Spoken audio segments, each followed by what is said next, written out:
من يهده الله فلا مضل له ومن يضلله فلا هادي له. أشهد أن لا إله إلا الله وحده لا شريك له وأشهد أن محمدا عبده ورسوله. أما بعد فإن خير الحديث كتاب الله وخير الهدي هدي محمد صلى الله عليه وسلم وشر الأمور محدثاتها وكل محدثة بدعة وكل بدعة ضلالة وكل ضلالة في النار. يا أيها الذين آمنوا اتقوا الله حق تقاته ولا تموتن إلا وأنتم مسلمون. يا أيها الناس اتقوا ربكم الذي خلقكم من نفس واحدة وخلق منها زوجها وبث منهما رجالا كثيرا ونساء واتقوا الله الذي تساءلون به والأرحام إن الله كان عليكم رقيبا. يا أيها الذين آمنوا اتقوا الله وقولوا قولا سديدا يصلح لكم أعمالكم ويغفر لكم ذنوبكم ومن يطع الله ورسوله فقد فاز فوزا عظيما. اللهم صل على محمد وعلى آل محمد كما صليت على إبراهيم وعلى آل إبراهيم إنك حميد مجيد. اللهم بارك على محمد وعلى آل محمد كما باركت على إبراهيم وعلى آل إبراهيم إنك حميد مجيد. رب اشرح لي صدري ويسر لي أمري واحلل عقدة من لساني يفقهوا قولي. ربي زدني علما ربي زدني علما. قال الله تبارك وتعالى في كتابه المجيد. أعوذ بالله السميع العليم من الشيطان الرجيم من همزه ونفخه ونفثه. بسم الله الرحمن الرحيم. الله لا إله إلا هو الحي القيوم لا تأخذه سنة ولا نوم له ما في السماوات وما في الأرض. من ذا الذي يشفع عنده إلا بإذنه يعلم ما بين أيديهم وما خلفهم ولا يحيطون بشيء من علمه إلا بما شاء. وسع كرسيه السماوات والأرض ولا يؤوده حفظهما وهو العلي العظيم. صحیح مسلم کی حدیث ہے. ابی بن کعب رضی اللہ تعالیٰ عنہ فرماتے ہیں کہ رسول اللہ صلی اللہ علیہ وآلہ وسلم نے مجھ سے پوچھا کہ اے ابو منذر، یہ ابی بن کعب رضی اللہ تعالیٰ عنہ کی کنیت، ابو منذر مجھے بتاؤ قرآن کی سب سے بڑی آیت کون سی ہے؟ تو ابی بن کعب فرماتے ہیں میں نے کہا اللہ و رسولہ عالم، اللہ کے نبی صلی اللہ علیہ وسلم یہ تو آپ کو پتہ ہے، آپ کے رب کو پتہ ہے، مجھے تو علم نہیں ہے۔ آپ صلی اللہ علیہ وسلم نے دوبارہ سوال کیا کہ اے ابو منذر، ایو آیت اکبر فی کتاب اللہ، اللہ کی کتاب قرآن مجید میں کون سی آیت سب سے بڑی آیت ہے؟ ابی بن کعب فرماتے ہیں میں نے یہ بات کر دی کہ آیت الکرسی جو ہے یہ سب سے بڑی آیت ہے۔ آپ صلی اللہ علیہ وسلم نے ابی رضی اللہ تعالیٰ عنہ کے سینے پہ ہلکا سا مکہ مارا، فضربنی علی صدری، میرے سینے پہ مکہ مار گیا۔ آپ فرماتے ہیں اللہ تیرے علم میں برکت عطا فرمائے، واقعتاً قرآن مجید کے سب سے بڑی آیت آیت الکرسی ہے۔ ابو ہریرہ رضی اللہ تعالیٰ عنہ والی روایت آپ سب نے سنی ہے۔ ابو ہریرہ رضی اللہ تعالیٰ عنہ فرماتے ہیں کہ وہ میری رسول اللہ صلی اللہ علیہ وسلم نے ڈیوٹی لگا دی، زکوٰۃ الفطر کی کھجوروں کا ڈھیر پڑا تھا، تو میری ڈیوٹی لگائی کہ رات کو خیال کرنا کوئی چور آ کے یہاں سے چوری نہ کر لے۔ ابو ہریرہ فرماتے ہیں کہ میں رات کو وہاں پر بیٹھا تھا، ایک چور آیا چوری کرنے کے لیے، میں نے اس کو پکڑ لیا، تو وہ میری منتیں سماجتیں کرنے لگا، غریب آدمی ہوں چھوڑ دو۔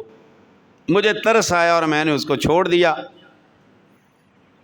رسول اللہ صلی اللہ علیہ وسلم کو یہ بات بتائی تو آپ صلی اللہ علیہ وسلم نے فرمایا آج پھر آئے گا، اسے پکڑ لینا۔ ابو ہریرہ فرماتے ہیں وہ اس رات پھر آ گیا، میں نے اس کو پھر پکڑ لیا، پھر وہ منتیں سماجتیں کرنے لگا، میں نے اس کو پھر چھوڑ دیا۔ میں نے رسول اللہ صلی اللہ علیہ وسلم کو بتایا، آپ نے فرمایا آج پھر آئے گا، اس کو پکڑ لینا، اس کو چھوڑنا نہیں۔ تیسرے دن کہتے ہیں جب آیا نا، میں نے اس کو پکڑ لیا اور میں نے کہا اب جو مرضی کر لے، میں نے تجھے چھوڑنا ہی نہیں۔ وہ کہتا ہے تجھے ایک بات بتا دیتا ہوں، اس کے عوض میں مجھے چھوڑ دینا۔ ہاں بتاؤ بھائی۔ وہ کہتا ہے کہ آیت الکرسی پڑھ لیا کرو، آیت الکرسی جس چیز کے پاس پڑھ لو گے اللہ تبارک و تعالیٰ تمہاری اور اس چیز کی حفاظت فرمائے۔ کہتے ہیں میں نے چھوڑ دیا اور آقا رسول اللہ صلی اللہ علیہ وسلم کو یہ بات بتائی کہ آج مجھے چور یہ بات بتا گیا ہے۔ آپ صلی اللہ علیہ وسلم مسکرائے اور فرمایا جھوٹا ہے پرلے درجے کا، لیکن بات اچھی بتا کے گیا ہے۔ اور آپ نے فرمایا کہ یہ شیطان تھا، ابلیس تھا، لیکن جھوٹا ہے، بات اچھی کر گیا ہے۔ یہ واقعتاً آپ صلی اللہ علیہ وسلم نے بھی ابو ہریرہ کو فرمایا کہ ابو ہریرہ جب کوئی شخص رات کو سونے سے پہلے آیت الکرسی پڑھ لیتا ہے تو پیارے نبی صلی اللہ علیہ وسلم نے فرمایا اللہ کی طرف سے ایک محافظ اس کی حفاظت کرنے کے لیے مقرر ہو جائے۔ یہ آیت الکرسی ہمارے بچے کو یاد ہے، اچھا گمان الحمدللہ کہ یاد ہوگی سب کو۔ اور اللہ کے نبی صلی اللہ علیہ وسلم کی ایک اور حدیث پڑھ کے اس کے بعد ہم آیت الکرسی کی تفسیر آج پڑھتے ہیں۔ نبی علیہ الصلوۃ والسلام نے فرمایا کہ جو شخص ابو امامہ الباہلی رضی اللہ تعالیٰ عنہ اس حدیث کے راوی ہیں، آپ صلی اللہ علیہ وسلم نے فرمایا کہ جو شخص فرض نماز کے بعد آیت الکرسی لازمی پڑھتا ہے فرضوں کے بعد، پیارے نبی صلی اللہ علیہ وسلم نے فرمایا کہ اس کے درمیان اور جنت کے درمیان صرف موت ہے۔ اب یہ بات اللہ کے نبی صلی اللہ علیہ وسلم نے فرما دی کہ اس کے درمیان اور جنت کے درمیان صرف موت ہے، کہ جب اس کو موت آئے گی اللہ رب العالمین اس کی جنت کا منظر اس کو جنت اللہ پیش کر دیں گے، دے دیں گے، اور اس پر ہمارا یقین اور ایمان ہونا چاہیے۔ اس یقین سے، اس ایمان سے، اس اعتماد سے، اس اعتقاد سے، اس عقیدے سے، اس نظریے سے آپ ہر فرض نماز کے بعد آیت الکرسی لازمی پڑھا کریں اور اللہ پہ یقین رکھیں کہ اللہ رب العالمین کے پیارے نبی صلی اللہ علیہ وسلم کی کوئی بات جھوٹی نہیں ہو سکتی۔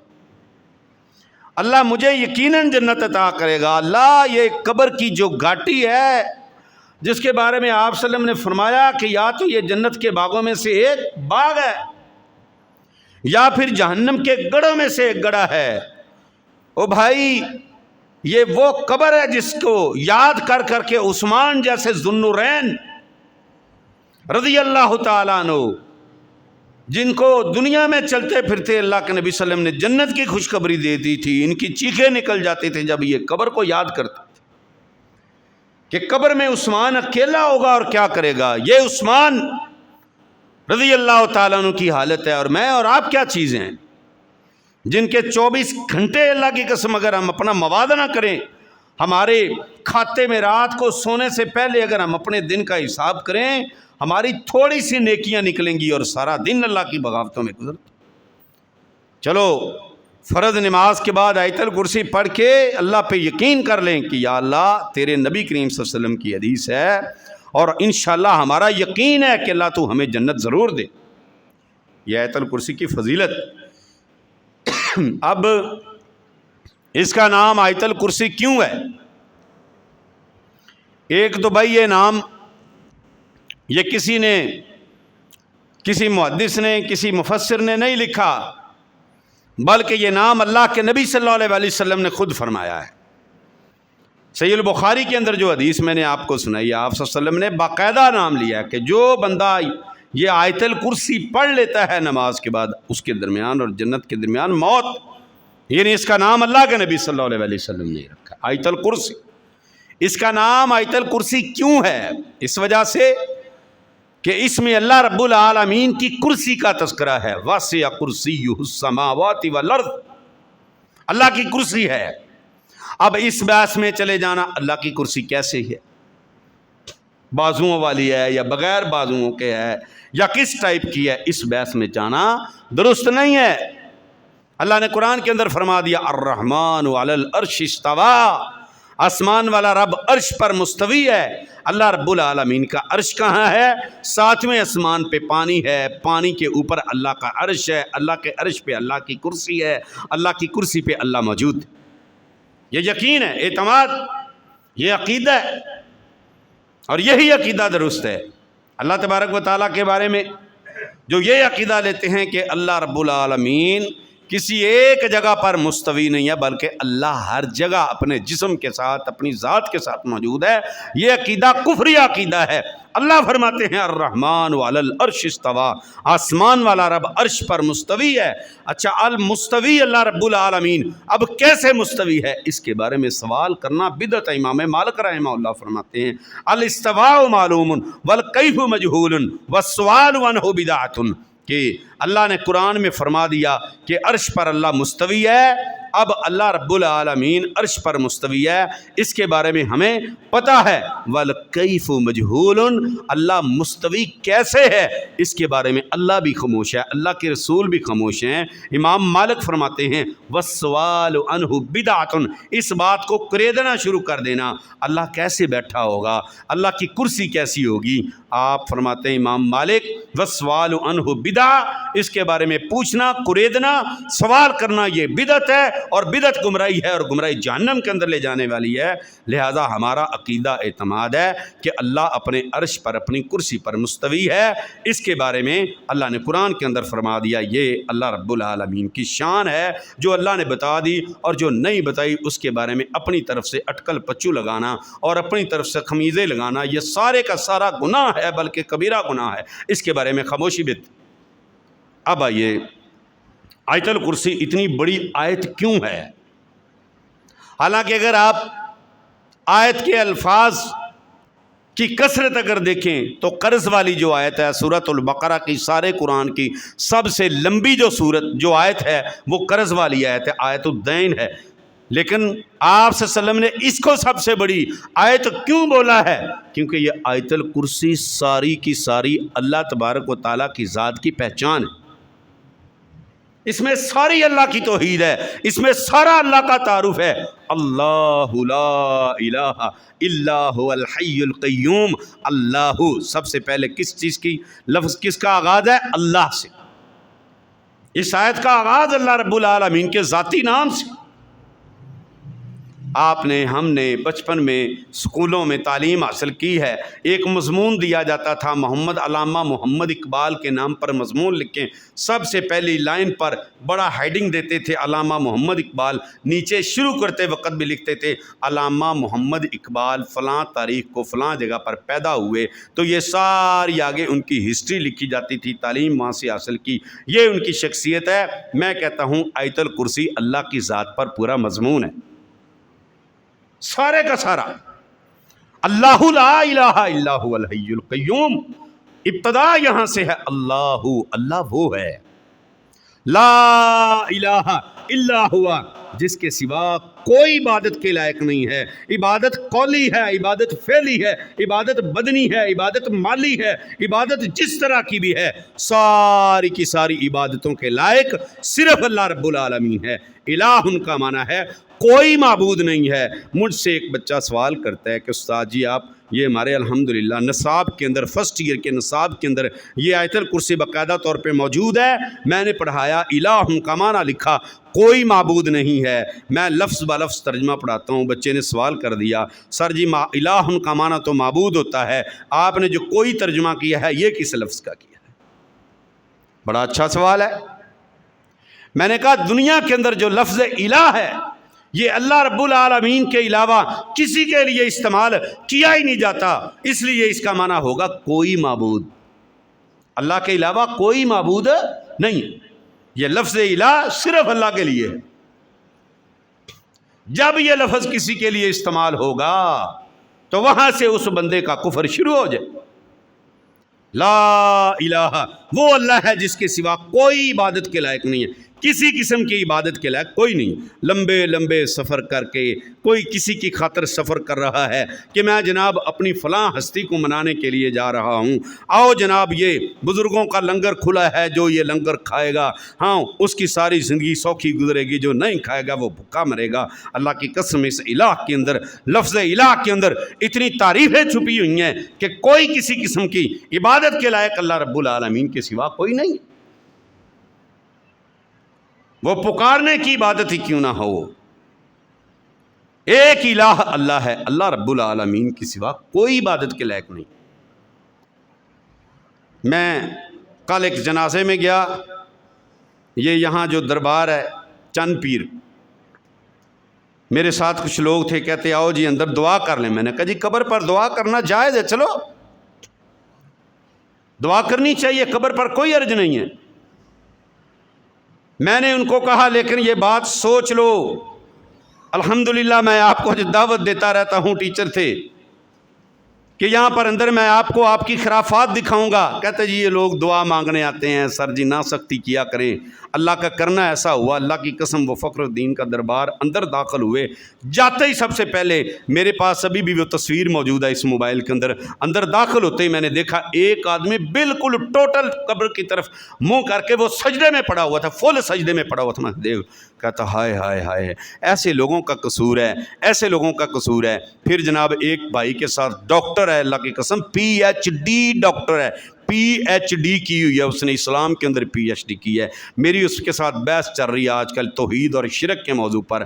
میں نے اس کو یہ تصویر سینڈ کی، وہ آگے سے اس کی دلیل دیتا ہے کہ جناب نکاح کے موضوع پر اگر کوئی مجرا کروا دے تو آپ نکاح کو برا کہیں گے۔ میں نے کہا نکاح اسلام کا شعار ہے اور مزارات اسلام کا شعار نہیں، نکاح اسلام کا شعار ہے، اسلام کے اندر نکاح کا وجود ہے، لیکن آپ ثابت کر دیں قرآن و حدیث سے یہ مزارات کا وجود، اللہ کی قسم یہ اللہ رب العالمین کے دین اسلام کے اندر نہیں ہے۔ اور جب سے ان کا وجود پیدا ہوا ہے لا الہ الا اللہ کی تفسیر لوگ بھول گئے،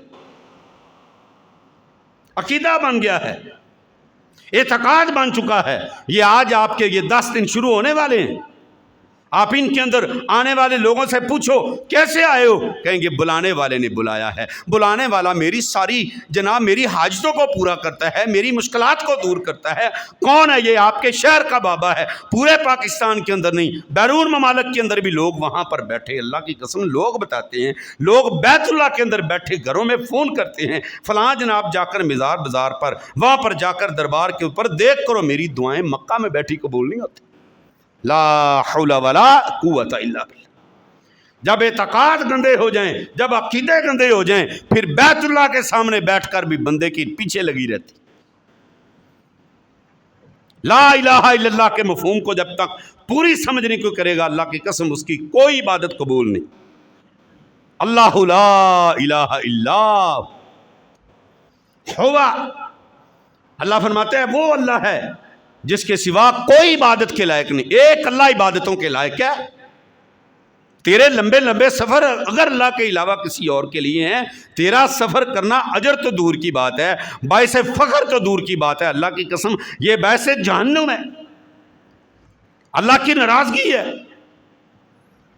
ایک سال میں نے ایک 70-75 سال کا بوڑھا بابا دیکھا، ہانپتا ننگے پاؤں میں سوزش پیدا ہوئی تھی۔ میں نے پوچھا بابا جی کہاں سے آئے ہو؟ کہنے لگا فیصل آباد سے آیا ہوں۔ یہ کیا ہوا ہے، آپ پیدل آئے ہیں؟ ہاں جی میں پیدل آیا ہوں۔ کیوں آئے ہو پیدل؟ کس کو راضی کرنے کے لیے آئے ہو؟ کہنے لگے جنہوں نے بلایا ہے اس کو راضی کرنے آیا ہوں۔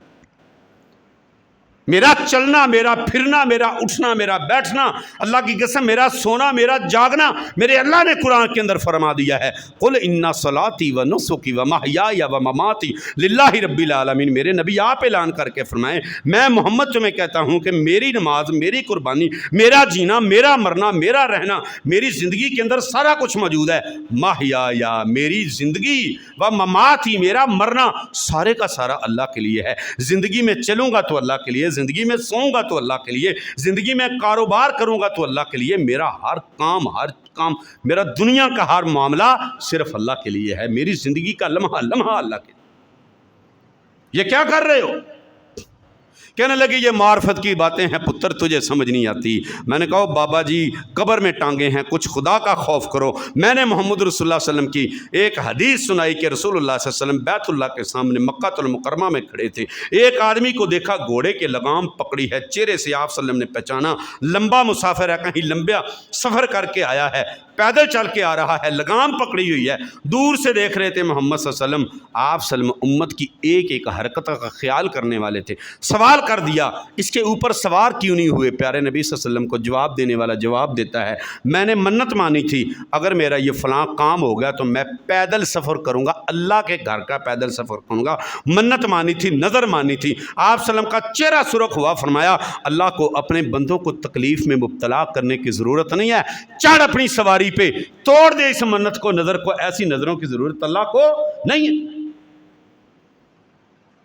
اللہ کے گھر میں آ رہا تھا، لات منات عزا حبل شمس 5 بابے تھے ان کے بھی، مکہ میں 5 بابے مشہور تھے، لات منات عزا حبل شمس، حبل صاحب کا سردار تھا، بڑا بت تھا، وہ حبلوں کے لیے سفر نہیں کیا تھا، اس نے اللہ کے لیے سفر کیا تھا، بیت اللہ کے لیے سفر کیا تھا، اس کا طریقہ غلط تھا، اپنے آپ کو تکلیف میں مبتلا کیا تھا۔ محمد صلی اللہ علیہ وسلم نے فرمایا میرے رب نے اپنے بندوں کو تکلیف میں مبتلا کرنے کے لیے پیدا نہیں کی، تمہاری یہ نظریں اللہ کو پسند نہیں ہیں،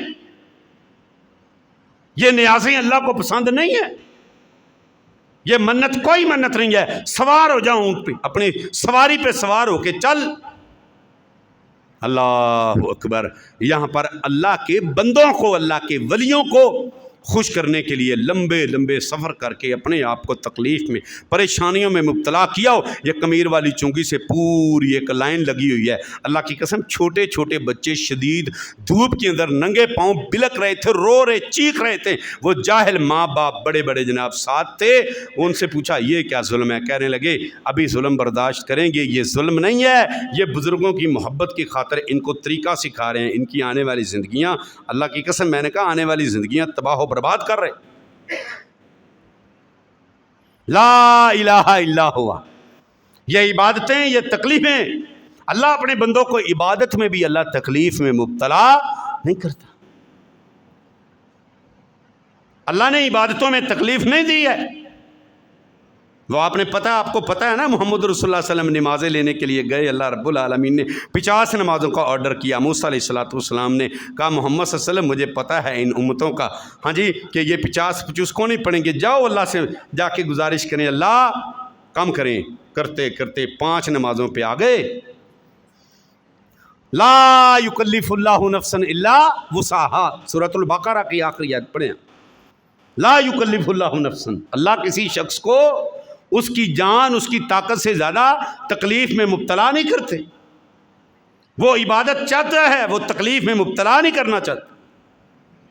لا الہ الا ہوا، عبادت کے لائق وہ اکیلا ہے،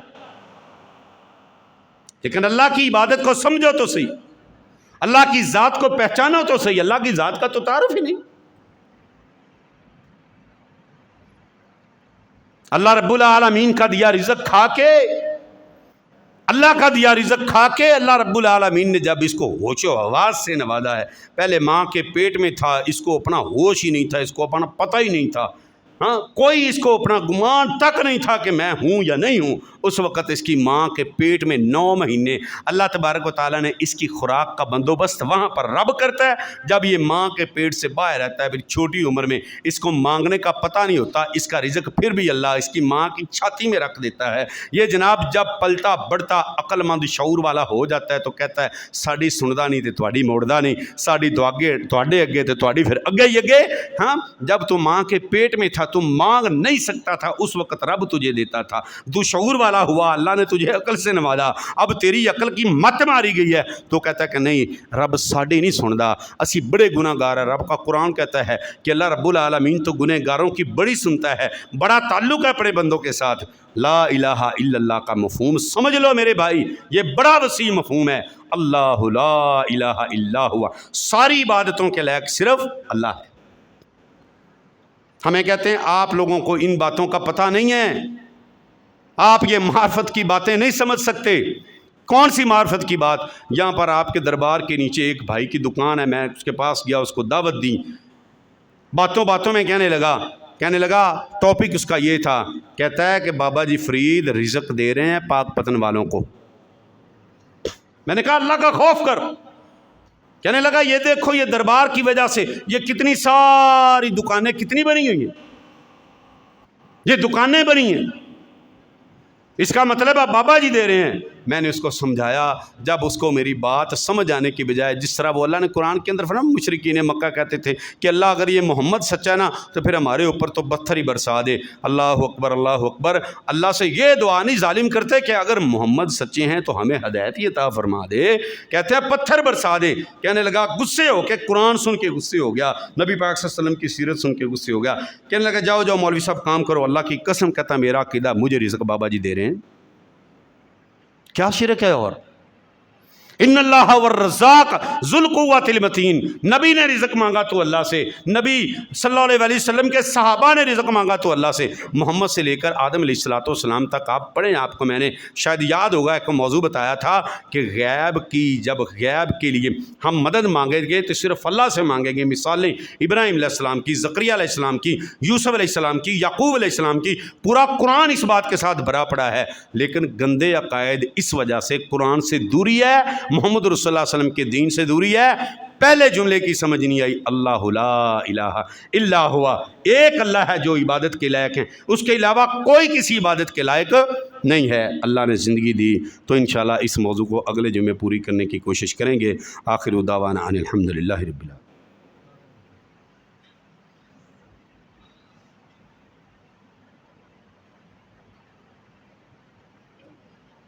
ان الحمد للہ نحمده ونستعینه ونستغفره ونعوذ باللہ من شرور انفسنا ومن سیئات اعمالنا، من يهده الله فلا مضل له ومن يضلل فلا هادي له، اشهد ان لا الہ الا اللہ وحدہ لا شریک له واشهد ان محمدا عبدہ ورسولہ۔ اللہم صل علی محمد وعلی آل محمد کما صلیت علی ابراہیم وعلی آل ابراہیم انک حمید مجید۔ اللہم بارک علی محمد وعلی آل محمد کما بارکت علی ابراہیم وعلی آل ابراہیم انک حمید مجید۔ اللہم اشف مرضانا ومرضى المسلمین، اذهب الباس رب الناس، اشفی انت الشافی لا شفاء الا شفاؤک شفاء لا یغادر سقما۔ اللہم اغفر لنا وللمؤمنین والمؤمنات والمسلمین والمسلمات، اللہم الف بین قلوب المسلمین، ربنا تقبل منا انک انت السمیع العلیم وتب علینا انک انت التواب الرحیم۔